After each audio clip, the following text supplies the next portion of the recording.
Rich dad poor dad book review. Rich dad poor dad एक प्रेरणा स्रोत और वित्तीय गुरुत्व की एक औपन्यासिक वित्त पुस्तक है जिसे आपके वित्तीय दृष्टिकोण को बदलने का एक माध्यम के रूप में प्रस्तुत किया जाता है।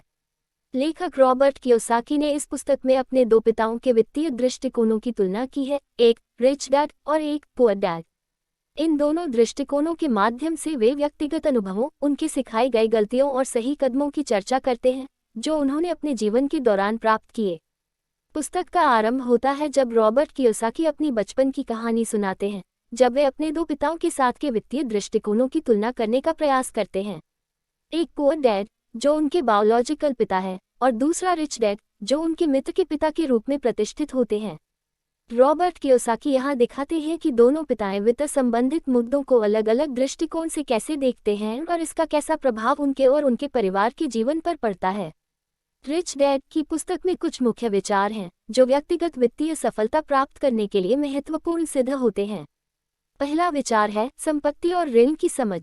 रॉबर्ट कियोसाकी यहाँ दिखाते हैं कि रिच डैड ने समझाया कि कैसे सही समय पर उचित निवेश करने से संपत्ति बढ़ सकती है, जबकि पुअर डैड ने ऋणों की तरफ दिलचस्पी दिखाई जो वित्तीय स्वतंत्रता को कम कर सकते हैं। दूसरा महत्वपूर्ण विचार है वास्तविकता का पता लगाना। रिच डैड ने बताया कि कैसे आपको समझना चाहिए कि क्या वास्तविक में आपके पास कितनी संपत्ति है और कितनी लियाबिलिटी है, और कैसे आपको उन्हें सही ढंग से प्रबंधित करना चाहिए। इसके विपरीत पुअर डैड ने ये सिखाया कि लोग अक्सर वास्तविकता को नज़रअंदाज करते हैं और अपनी आर्थिक स्थिति को नहीं समझते। तीसरा महत्वपूर्ण विचार है एसेट्स और लायबिलिटी की समझ। रॉबर्ट कियोसाकी ने इस पुस्तक में एसेट्स को ऐसी चीजें बताया है जो आपके पास पैसे डालती हैं और लायबिलिटी को वो जो आपके पैसे उधार लेते हैं। वे ये समझाते हैं कि अगर आप अपने एसेट्स को बढ़ाते हैं और अपनी लायबिलिटी को कम करते हैं तो आपकी आर्थिक स्थिति मजबूत होती है। पुस्तक में कुछ उदाहरण दिए गए हैं जो ये सिद्ध करने में मदद करते हैं कि एसेट्स और लायबिलिटी के बीच का अंतर कैसे पैदा होता है। यहाँ एक उदाहरण है, अगर आप एक घर खरीदते हैं और उसे किराए पर देते हैं तो वह घर आपके लिए एसेट है क्योंकि यह आपके पास पैसे डालता है। लेकिन अगर आप एक घर खरीदते हैं और उसे किराए पर देने की जगह खुद वहां रहते हैं तो वह घर लायबिलिटी बन जाता है क्योंकि आपके पैसे उधार लेता है। रिच डैड पुअर डैड पुस्तक में एक और महत्वपूर्ण विचार है वित्तीय शिक्षा की महत्वपूर्णता। रॉबर्ट कियोसाकी यहाँ बताते हैं कि स्कूलों में वित्तीय शिक्षा की कमी होती है और वही कारण है कि लोग वित्त संबंधित मुद्दों को समझने में कठिनाइयों का सामना करते हैं।